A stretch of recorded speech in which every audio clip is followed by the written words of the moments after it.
Dengan aku tidak suka bila nanti orang-orang Arab mengatakan bahwa Muhammad membunuh teman-temannya.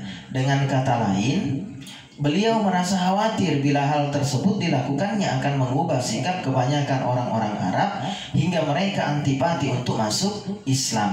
Mengingat mereka tidak mengetahui hikmah di balik hukuman mati yang beliau sallallahu alaihi wasallam jatuhkan terhadap mereka orang-orang munafik, dan mereka sama sekali tidak mengerti bahwa sesungguhnya Nabi sallallahu alaihi wasallam menghukum mereka hanya karena kekufuran yang mereka simpulkan hanyalah lahiriah yang tampak bagi mereka. Lalu mereka katakan bahwa Muhammad telah membunuh teman-temannya sendiri. Jadi kemunafikan, penyakit hati itu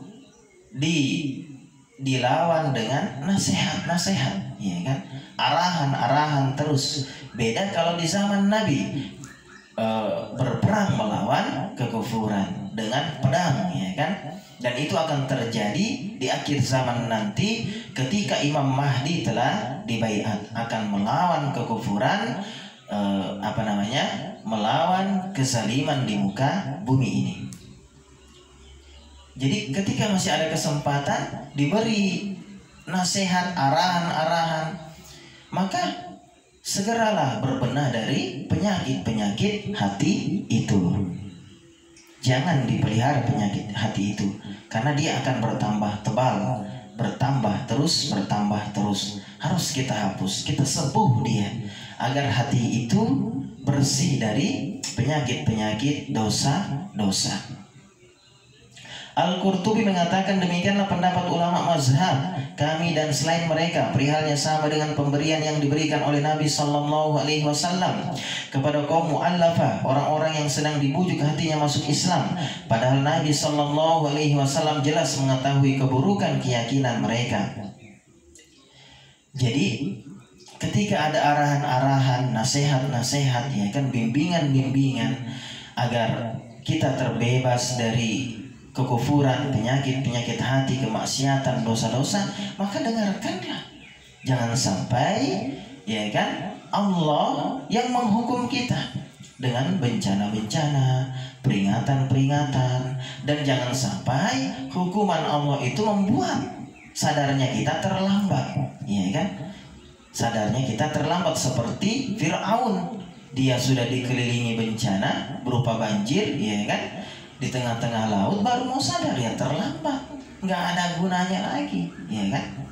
Dan Fir'aun itu diabadikan untuk menjadi ibrah, pelajaran, contoh bagi orang-orang berikutnya bahwa inilah orang-orang zalim terdahulu, pembangkang luar biasa, ya kan? Apakah kalian mau seperti ini juga, ya kan? Yang sadarnya terlambat. Nah, maka sebelum sadar itu terlambat, sadarlah, ya kan? Sadarlah.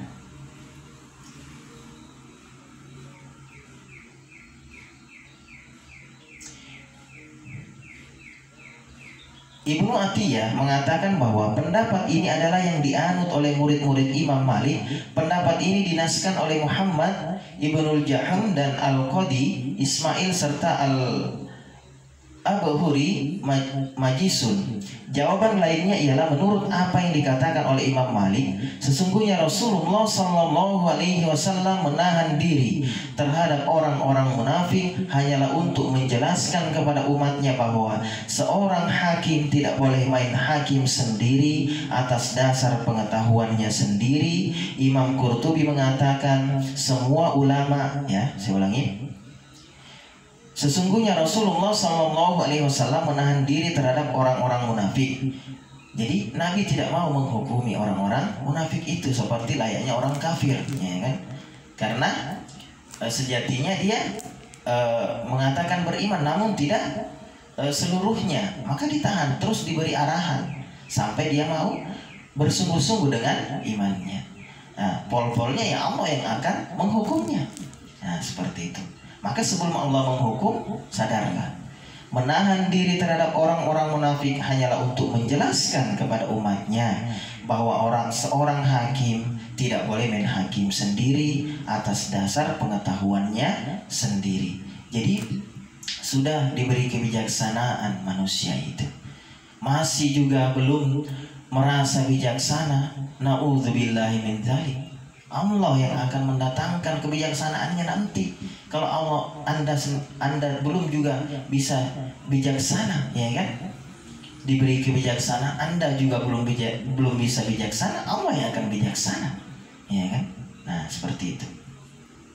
Imam Qurtubi mengatakan, semua ulama telah sepakat bahwa seorang qadhi tidak boleh menjatuhkan hukum mati atas dasar pengetahuannya sendiri, sekalipun para ulama berbeda pendapat dalam hukum-hukum lainnya. Jawaban lainnya ialah apa yang dikatakan oleh Imam Syafi'i, sesungguhnya Rasulullah SAW menahan diri tidak menghukum mati orang-orang munafik atas perbuatan mereka yang lahiriahnya menampakkan Islam, padahal batin mereka diketahui munafik, karena apa yang mereka tampakkan itu dapat menutupi apa yang dilakukan sebelumnya. Hal ini diperkuat oleh sabda Nabi SAW dalam sebuah hadis yang telah disepakati kesahihannya di dalam kitab Sahihain dan kitab-kitab lain, yaitu umirtu an uqatilan nas hatta yaqulu la ilaha illallah fa idza qaluha asamu minni dima'ahum wa amwalahum illa bihaqqiha wa hisabuhum 'ala Allah azza wa jalla. Aku diperintahkan untuk memerangi orang-orang hingga mereka mengucapkan tidak ada Tuhan selain Allah. Apabila mereka mengucapkannya, berarti mereka telah memelihara darah dan harta bendanya dariku, kecuali berdasarkan alasan yang dibenarkan. Sedangkan hisab perhitungan mereka diserahkan kepada Allah subhanahu wa ta'ala. Makna hadis ini menunjukkan bahwa barang siapa yang mengucapkan kalimat tersebut, maka diberlakukan terhadapnya hukum Islam menurut lahiriahnya. Jika orang yang bersangkutan mengucapkan hal itu disertai dengan keyakinan, maka ia memperoleh pahalanya di hari kemudian.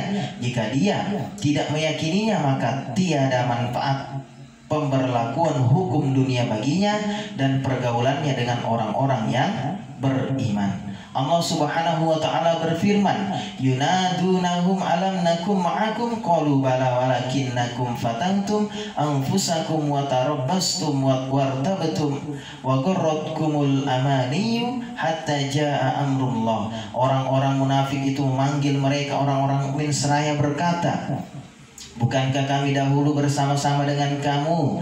Mereka orang-orang mukmin menjawab, benar, tetapi kalian mencelakakan diri kalian sendiri dan menunggu kehancuran kami, dan kalian ragu-ragu serta ditipu oleh angan-angan kosong sehingga datanglah ketetapan Allah. Al-Hadid ayat 14. Mereka orang-orang munafik itu bergaul dengan orang-orang mukmin dalam sebagian dari pergaulannya, tetapi apabila orang-orang munafik itu dituntut melakukan suatu kewajiban, mereka berbeda dengan orang-orang yang beriman dan berada di belakang kaum mukmin. Jadi seperti dulu ketika disuruh berangkat perang, orang-orang munafik itu selalu melakukan alasan, nanti biarlah belakangan, seperti itu. Beda dengan orang iman, ketika diperintahkan jihad, ya kan, perang saat itu mereka berjihad. Dan itulah yang akan terjadi nanti ketika Imam Mahdi sudah muncul, sudah dibaiat. Orang-orang iman ketika diperintahkan perang, dia dengan tegar, ya kan, sungguh-sungguh bersiap. Tapi orang-orang munafik tetaplah berpura-pura, selalu mengeluarkan alasan-alasan untuk tidak ikut berperang. Jadi kalau kita saat ini takut berperang, berarti dalam diri kita itu ada kemunafikan, ya kan? Ada kemunafikan. Kita takut bertempur, dalam diri kita ada kemunafikan. Kita memelihara benih-benih kemunafikan. Nah, seperti itu. Allah subhanahu wa ta'ala berfirman, wa hila bainahum wa bainama yastahun, dan dihalangi antara mereka dengan apa yang mereka ingini. Saba ayat 54. Orang-orang munafik itu tidak mungkin ikut sujud bersama kaum mukmin, sebagaimana yang dijelaskan oleh banyak hadis. Jawaban lainnya ialah apa yang dikatakan oleh sebagian ulama, sesungguhnya Nabi SAW tidak menghukum mati mereka karena beliau tidak merasa khawatir terhadap kejahatan dan makar mereka, mengingat beliau sallallahu alaihi wasallam masih hidup di antara kaum mukmin dan membacakan kepada mereka ayat-ayat Allah yang memberikan penjelasan. Sesudah beliau sallallahu alaihi wasallam wafat, mereka dihukum mati bila menampakkan kemunafikannya dan diketahui oleh kaum muslim.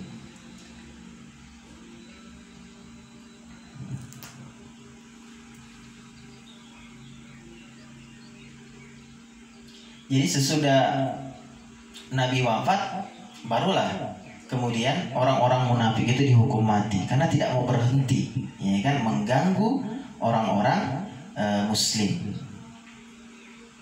Imam Malik mengatakan bahwa orang-orang munafik di masa Rasulullah sallallahu alaihi wasallam sama halnya dengan kafir zindik di masa sekarang, yakni masa Imam Malik. Menurut kami, para ulama berselisih pendapat mengenai hukuman mati terhadap kafir zindik. Jika dia menampakkan kekufurannya, apakah diminta bertobat atau langsung dihukum mati?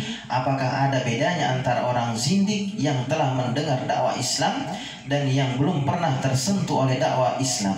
Ataukah diisyaratkan hendaknya perbuatan murtadnya itu bersifat berulang-ulang atau tidak? Dan apakah masuk Islamnya atau kekafirannya diisyaratkan atas kehendak sendiri atau sesudah Islam tampak baginya? Ada berbagai pendapat yang menanggapinya. Hanya tempat untuk menjelaskannya secara rinci dan keputusannya ada di dalam bab hukum-hukum. Pendapat orang yang mengatakan bahwa Nabi Shallallahu Alaihi Wasallam mengetahui secara pasti sebagian orang-orang munafik, sesungguhnya yang dijadikan sandaran dalil baginya hanyalah hadis Huzaifah ibnul Yaman yang di dalamnya disebut nama-nama mereka yang jumlahnya ada 14 orang munafik dalam perang Tabuk, yaitu mereka yang berniat membunuh Rasulullah Shallallahu Alaihi Wasallam di dalam kegelapan malam di dalam satu lembah di Tabuk. Mereka bermaksud melaratkan unta yang dikendarainya dengan tujuan agar Nabi Sallallahu Alaihi Wasallam terjatuh. Lalu Allah menurunkan wahyu kepadanya mengenai makar mereka. Kemudian Nabi Sallallahu Alaihi Wasallam menceritakan hal tersebut kepada Huzaifah. Barangkali Nabi Sallallahu Alaihi Wasallam menahan diri tidak menghukum mati mereka karena adanya pemberitahuan melalui wahyu tersebut atau karena faktor lain, hanya Allah yang mengetahui. Selain mereka, sesungguhnya Allah Subhanahu wa taala menyebutkannya melalui firman-Nya, "Wa mimman haulakum minal a'rabi munafiqun wa min ahlil Madinah maradu 'alan nifaq la ta'lamuhum nahnu na'lamuhum." Di antara orang-orang Arab Badui yang di sekeliling kalian itu ada orang-orang munafik, dan juga di antara penduduk Madinah mereka keterlaluan dalam kemunafikannya. Kamu Muhammad tidak mengetahui mereka, tetapi kamilah yang mengetahui mereka. At-Taubah 101.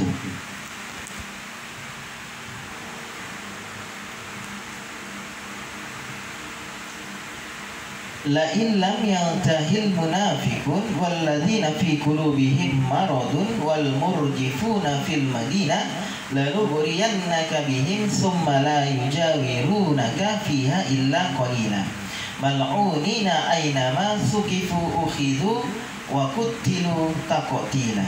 Sesungguhnya jika tidak berhenti orang-orang munafik, orang-orang yang berpenyakit dalam hatinya, dan orang-orang yang menyebarkan kabar bohong di Madinah dari menyakitimu, niscaya kami perintahkan kamu untuk memerangi mereka. Kemudian mereka tidak menjadi tetanggamu di Madinah melainkan dalam waktu sebentar, dalam keadaan terlaknat. Di mana saja mereka dijumpai, mereka ditangkap dan dibunuh dengan sehebat-hebatnya. Al-Ahzab ayat 60-61. Di dalam ayat ini terkandung pengertian bahwa Nabi Sallallahu Alaihi Wasallam sebenarnya tidak mengetahui mereka dan tidak mengenal mereka secara perorangan, melainkan hanya disebutkan kepadanya mengenai sifat orang-orang munafik. Dengan bekal tersebut beliau dapat menandainya pada sebagian dari kalangan mereka, sebagaimana yang dinyatakan di dalam firman yang lain, walau nasya'u la'arainakahum fala'araftahum bisimahum wala ta'rifannahum fi lahnil qaul. Dan kalau kami menghendaki, niscaya kami tunjukkan mereka kepadamu sehingga kamu benar-benar dapat mengenal mereka melalui tanda-tandanya, dan kamu benar-benar akan mengenal mereka dari kiasan-kiasan perkataan mereka. Muhammad 30. Jadi orang munafik itu dirahasiakan oleh Nabi kita Muhammad Sallallahu Alaihi Wasallam pada masa hidup beliau. Tidak disebutkan, hanya Nabi yang tahu, dirahasiakan. Tapi Nabi memberi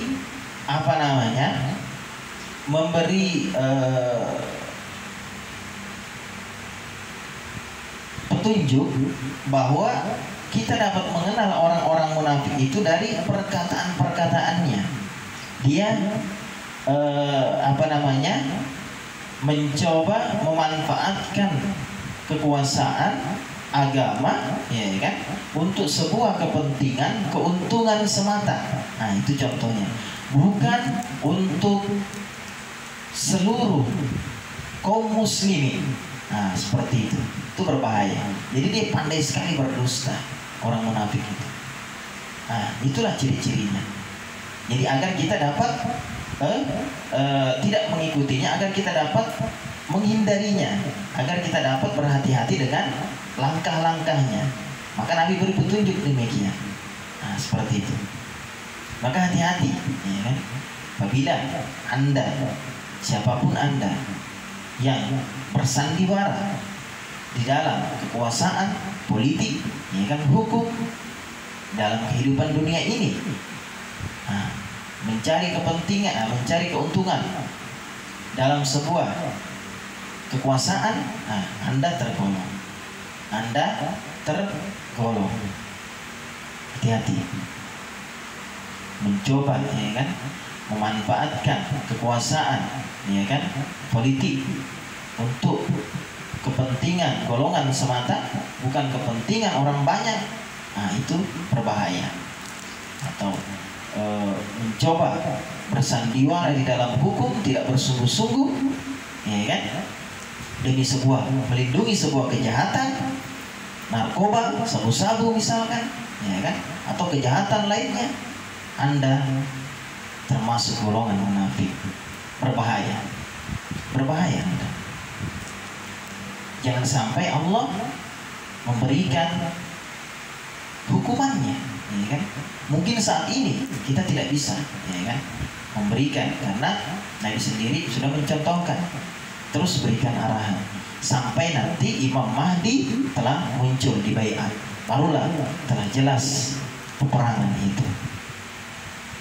Selagi Imam Mahdi belum muncul, jangan kita bertindak, ya kan? Yang ada ya kita tegakkan hukum yang ada. Jangan bersandiwara, ya kan? Jangan mencoba bersandiwara. Karena ketika bersandiwara Allah akan murka, menurunkan azabnya. Manusia tidak mungkin berdaya dengan hukumnya. Allah yang maha menghukumi akan menghukum Anda, mengazab Anda, dan itu sudah terjadi, ya. Hati-hati, itu sudah terjadi, diperlihatkan, dan masih diberi napas yang segar. Kalau masih diberi napas yang segar, Anda juga belum bersungguh-sungguh bermain-main, berbahaya. Berbahaya, habislah Anda, ya.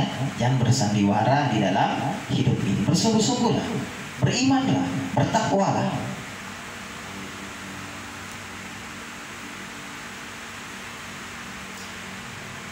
Di antara mereka yang terkenal kemunafikannya ialah Abdullah ibnu Ubay ibnu Salul. Kemunafikannya telah disaksikan oleh Zaid ibnu Arqam radhiyallahu anhu.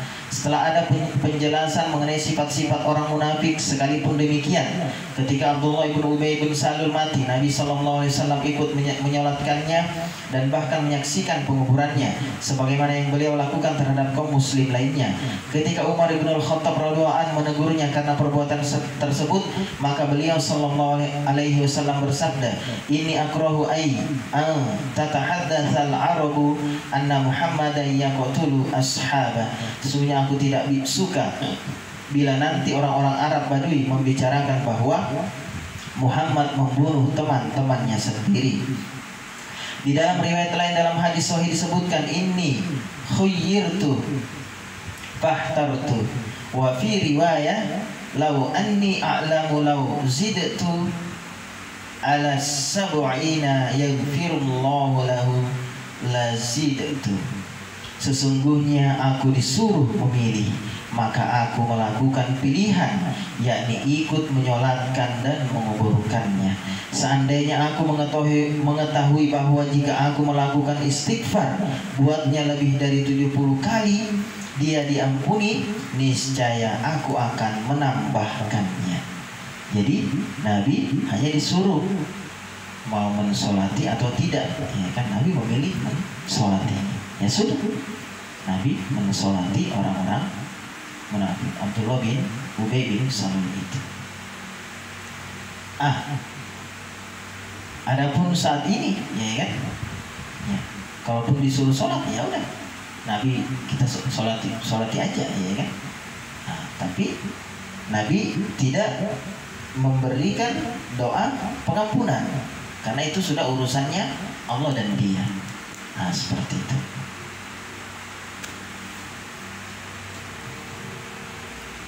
Jadi kalau ada orang yang KTP-nya Islam, ya kan,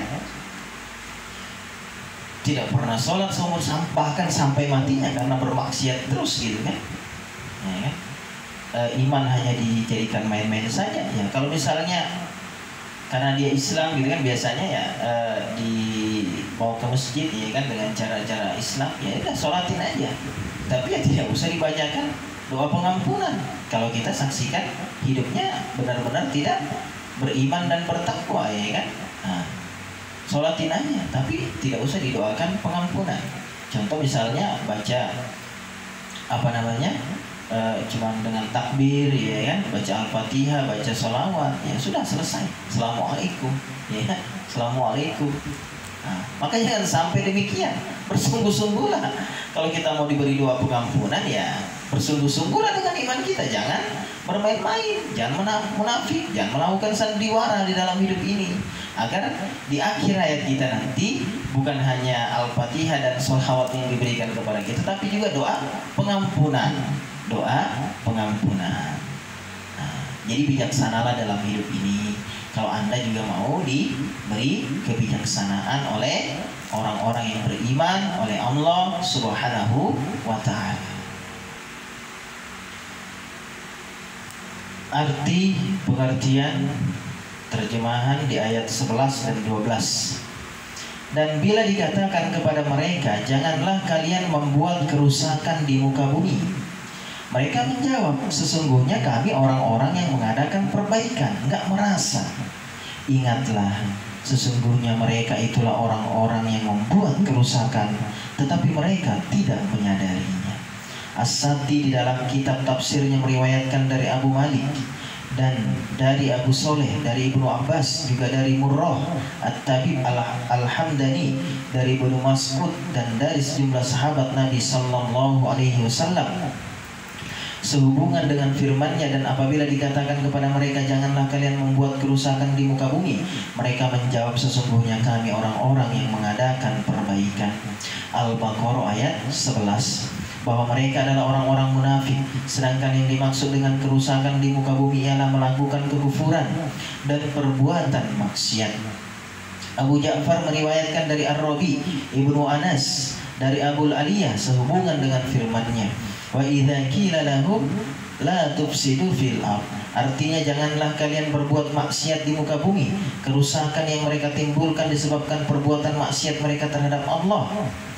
Jadi kerusakan yang mereka timbulkan disebabkan perbuatan maksiat mereka terhadap Allah.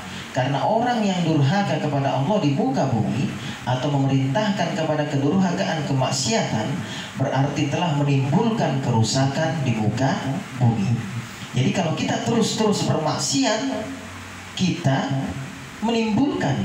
menciptakan kerusakan di muka bumi ini. Mengingat kebaikan bumi dan langit adalah karena perbuatan taat. Seperti yang saya beri judul di YouTube saya, Parameter Langit dan Bumi. Di sana bisa dicek lagi, yaitu iman dan takwa. Karena taat. Kebaikan bumi dan langit adalah karena perbuatan taat. Kerusakan yang terjadi di muka bumi, kerusakan yang timbul di muka bumi, yang terjadi di muka bumi karena kemaksiatan, karena kejahatan, karena dosa. Hal yang sama dikatakan pula oleh Ar-Rabi, Ibnu Anas dan Qatadah. Ibnu Jurayd meriwayatkan dari Mujahid tentang makna firman-Nya, wa idza qila lahum la tufsidu fil ard. Menurutnya, apabila mereka mengerjakan maksiat, dikatakan kepada mereka, janganlah kalian melakukan maksiat ini dan maksiat itu. Mereka menjawab, sesungguhnya kami berada di jalan hidayah dan sebagai orang-orang yang mengadakan perbaikan. Waqi Isa ibnu Yunus dan Asam ibnu, padahal mereka. Jadi gini. Jadi kalau kita diperintahkan untuk bersatu, bukan disuruh bergolongan-golongan, berpecah-pecah. Jadi kalau kita katakan, oh saya juga Islam, ya kan, saya juga Al-Quran, tapi pada faktanya bergolongan-golongan sama aja, itu juga sebuah kerusakan. Ya kan, Anda mencoba mencari kerusakan, perpecahan, ya kan, menimbulkan kerusakan di muka bumi ini. Allah perintahkan bersatu, ya bersatu, jangan bikin golongan-golongan, ya kan, jangan Anda bikin hukum sendiri. Allah sudah menjelaskan bersatu, ya bersatu, jangan bergolongan-golongan, ya kan. Seperti halnya Wali Songo dulu, itu mengkaderisasi. Setelah Wali Songo, Anda berpecah belah. Nah, tidak seperti Wali Songo dulu. Coba kita perhatikan Wali Songo, ya kan, Sunan Gunung Jati sampai terakhir, ya kan, Sunan Kalijaga. Coba Sunan semua, bayangkan. Itu namanya iman. Itu namanya iman dan takwa. Itu namanya ulama, ya kan, seperti ulama mazhab, ya kan, Imam Hanafi, Imam Malik, ya kan, yang kita bersandar darinya, Imam Syafi'i, Imam Ahmad, ya kan, mereka semua saling mendukung. Tapi apa yang terjadi saat ini? Anda blok-blokan, Anda bergolongan-golongan. Itu tidak benar. Kalau Anda seperti itu, Anda menciptakan kerusakan di muka bumi. Dan itulah yang terjadi saat ini. Kita berperang. Coba lihat Timur Tengah, berperang terus. Mulai dari Turki, Suriah, ya kan, ditambah lagi dari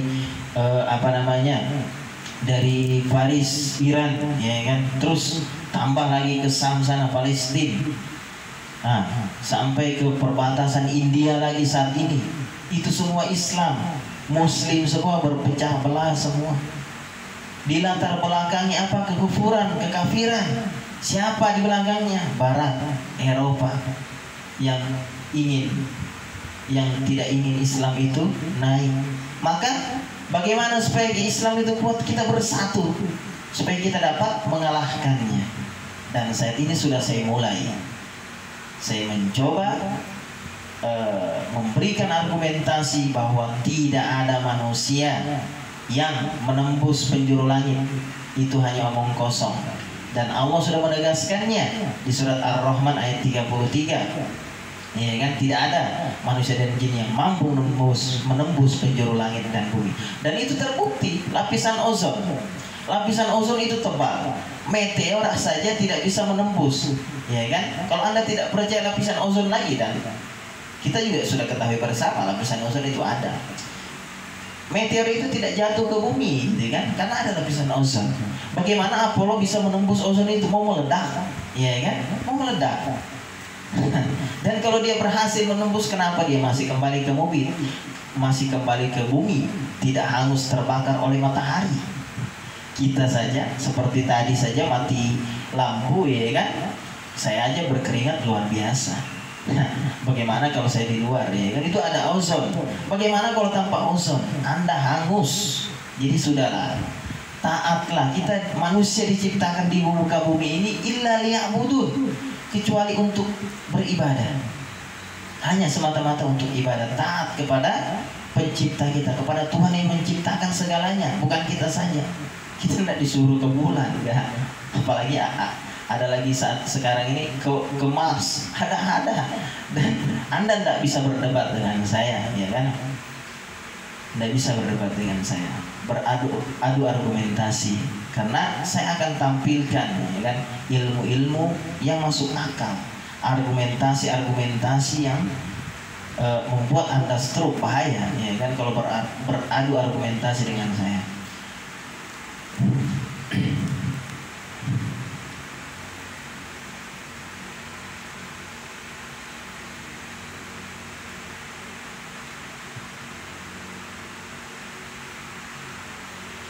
Jadi ketika dikatakan kepada orang munafik, janganlah kalian melakukan maksiat ini dan maksiat itu, mereka menjawab, sungguhnya kami berada di dalam hidayah dan sebagai orang-orang yang mengadakan perbaikan. Waki Isa ibnu Yunus dan Asam ibnu Ali mengatakan dari Al-A'mashi, dari Minhal ibnu Amr ibnu Abbad ibnu Abdullah Al-Asadi, dari Salman Al-Faris sehubungan dengan firman-Nya, dan bila dikatakan kepada mereka, janganlah kalian membuat kerusakan di muka bumi, mereka menjawab, sesungguhnya kami orang-orang yang mengadakan perbaikan. Al-Baqarah ayat 11. Menurut Salman Al-Faris dari Persia, Iran ya, orang-orang yang dimaksud oleh ayat ini masih belum ada di masanya. Jadi kalau orang-orang Iran dulu luar biasa ya kan, membanggakan. Nah saat ini kenapa orang-orang Iran membentuk kelompok sendiri, Syiah? Kenapa tidak bergabung, tidak bersatu dalam Islam? Bahaya Anda. Bertobatlah, bertobat.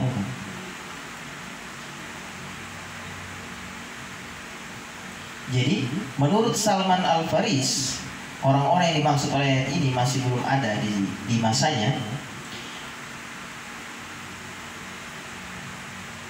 Ibnu Jarir mengatakan, maaf, saya ulangi dulu. Jadi Waki, Isa ibnu Yunus dan Asam ibnu Ali mengatakan dari Al-A'mashi, dari Minhal ibnu Amr ibnu Abbad ibnu Abdullah Al-Asadi, dari Salman Al-Faris.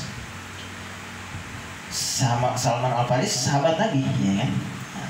Yang kemudian memberi ide pada perang Khandaq untuk membuat sebuah parit. Nah, luar biasa. Jadi orang-orang dari Paris Iran sekarang hebat-hebat, dibanggakan. Kenapa tidak mengkaderisasi? Ya kan, tidak dapat dibanggakan saat ini, malah membuat kerusakan di muka bumi ini, ya kan? Nah, memusuhi Arab, ya kan? Bagaimana gitu? Bahaya, bertobat, jangan seperti itu.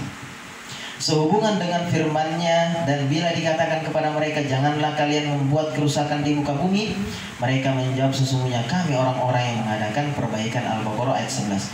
Menurut Salman Al-Faris, orang-orang yang dimaksud oleh ayat ini masih belum ada di masanya. Ibnu Jarir mengatakan, telah menceritakan kepada aku Ahmad ibnu Utsman ibnu Hakim, telah menceritakan kepada kami Abdurrahman ibnu Syarif, telah menceritakan kepada aku ayahku dari Al-A'mashi, dari Zaid ibnu Wahab dan lain-lainnya dari Salman Al-Faris sehubungan dengan makna ayat ini, bahwa mereka masih belum ada. Ibnu Jarir mengatakan, barangkali Salman radhiyallahu an bermaksud bahwa orang-orang yang memiliki sifat-sifat yang disebut dalam ayat ini melakukan kerusakan yang jauh lebih besar daripada mereka yang memiliki sifat yang sama di zaman Nabi Shallallahu Alaihi Wasallam. Makna yang dikemukakannya bukan berarti bahwa orang-orang yang memiliki sifat-sifat tersebut masih belum ada. Ibnu Jarir mengatakan pula, orang-orang munafik adalah mereka yang melakukan kerusakan di muka bumi karena perbuatan maksiat mereka terhadap Tuhannya dan pelanggaran-pelanggaran yang mereka kerjakan terhadap hal-hal yang dilarang oleh Tuhan. Mereka pun menyia-nyiakan hal-hal yang difardukannya. Mereka ragu terhadap agama Allah yang tidak mau menerima amal seorang pun kecuali dengan beriman kepadanya dan meyakini hakikatnya. Selain itu mereka berdusta terhadap kaum mukmin melalui pengakuan mereka yang menyatakan bahwa dirinya beriman, padahal di dalam batin mereka dipenuhi oleh keraguan dan kebimbangan.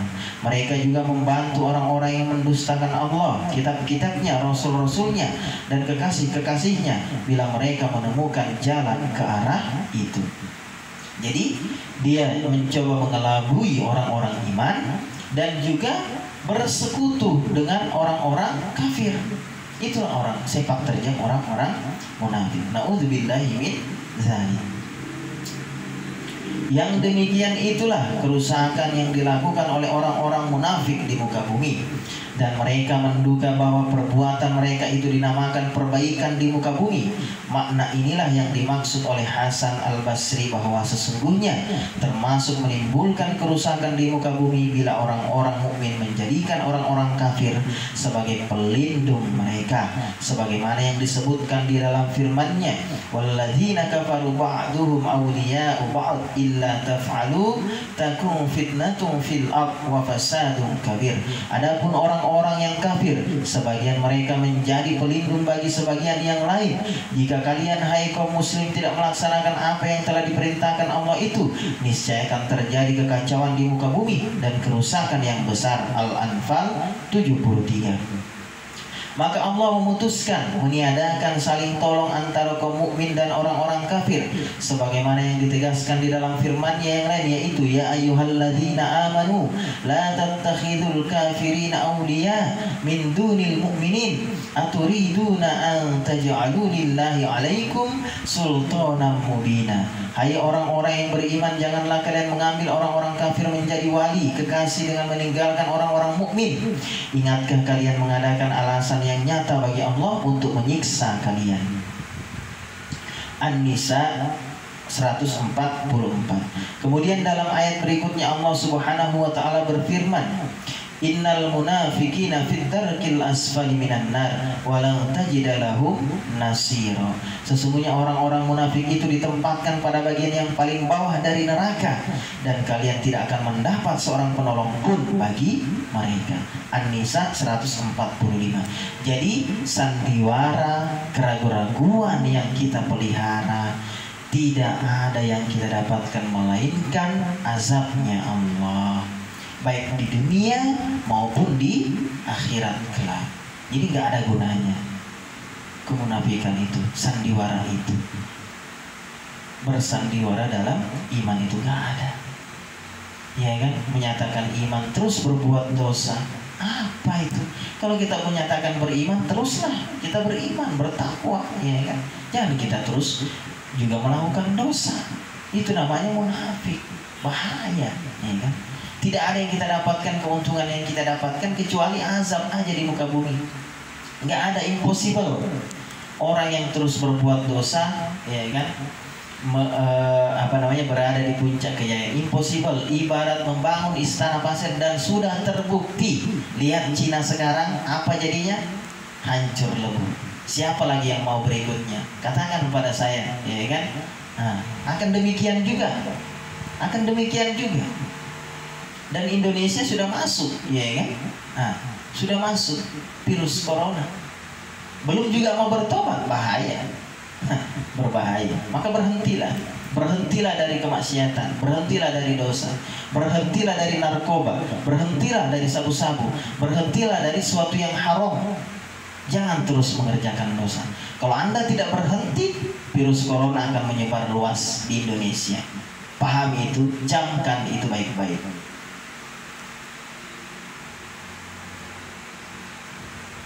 Sesungguhnya orang-orang munafik itu ditempatkan pada bagian yang paling bawah dari neraka, dan kalian tidak akan mendapat seorang penolong pun bagi mereka. An-Nisa 145. Mengingat orang munafik dalam sikap lahiriahnya menunjukkan beriman, perihal yang sebenarnya dapat mengelabui kaum mukmin. Kerusakan yang diakibatkan oleh orang munafik mudah terjadi, mengingat dia dengan mudah dapat membujuk kaum mukmin melalui hasutan yang dilancarkannya. Dengan sembunyi-sembunyi orang-orang munafik bersahabat dengan orang-orang kafir untuk memusuhi kaum mukmin. Padahal seandainya orang-orang munafik tersebut tetap pada pendirian kafirnya, niscaya kejahatan yang ditimbulkannya lebih ringan. Seandainya mereka ikhlas dalam amalnya karena Allah, niscaya mereka beruntung dan beroleh kebahagiaan. Karena itulah Allah Subhanahu wa taala berfirman, dan bila dikatakan kepada mereka, janganlah kalian membuat kerusakan di muka bumi, mereka malah menjawab, sesungguhnya kami orang-orang yang mengadakan perbaikan. Al-Baqarah ayat 11. Dengan kata lain mereka mengatakan, kami bermaksud menjadi juru penengah perdamaian antara dua golongan, yakni kaum mukmin dan kaum kufar. Pengertian ini dikatakan oleh Muhammad ibnu Ishaq dari Muhammad ibnu Abu Muhammad dari Ikrimah atau Sa'id ibnu Jubair dari Ibnu Abbas hubungan dengan firman-Nya, wa idza qila lahum la tufsidu fil ard qalu innama nahnu muslihun, yakni sesungguhnya kami bermaksud melakukan perdamaian di antara kedua golongan, yaitu golongan kaum mukmin dan ahli kitab. Akan tetapi anggapan mereka itu dibantah oleh firman-Nya, ingatlah sesungguhnya mereka itulah orang-orang yang membuat kerusakan tetapi mereka tidak menyadari. Al-Baqarah 100 ayat Al-Baqarah 12. Dengan kata lain dapat diartikan hanya saja hal yang mereka duga sebagai perbaikan dan perdamaian itu justru merupakan kerusakan itu sendiri, tetapi karena kebodohan mereka tidak merasakan hal itu sebagai kerusakan. Jadi hanya mengaku saja, pura-pura saja kami melakukan perdamaian padahal enggak berbuat kerusakan, dan mereka tidak merasakan kerusakan yang mereka bikin itu karena kebodohan mereka, ya kan? Dan pada akhirnya juga akan mereka rasakan sendiri apa yang mereka bangun, seperti membangun istana pasir, mudah sekali roboh, hancur lebur, berkeping-keping. Jadi tidak ada gunanya kita sombong di muka bumi ini, ya kan, dengan mengatakan saya bisa, ya kan, saya bisa. Nggak ada. Anda akan seperti membangun istana pasir, nol lagi kembali, capek saja didapat. Tidak ada gunanya Anda bermaksiat terus, melakukan dosa terus, ya kan, bersandiwara terus dalam kekuasaan, ya kan, bersandiwara terus dalam kepemimpinan, dalam hukum, capek yang dapat. Seperti bumerang akan kembali kepada Anda. Apa yang Anda tanam akan Anda tuai juga. Anda tidak rasa karena kebodohan Anda, ya kan? Kebodohan yang Anda pelihara. Maka janganlah jadi orang bodoh. Jadilah orang pintar seperti yakni beriman dan bertakwa yang tulus, yang sungguh-sungguh.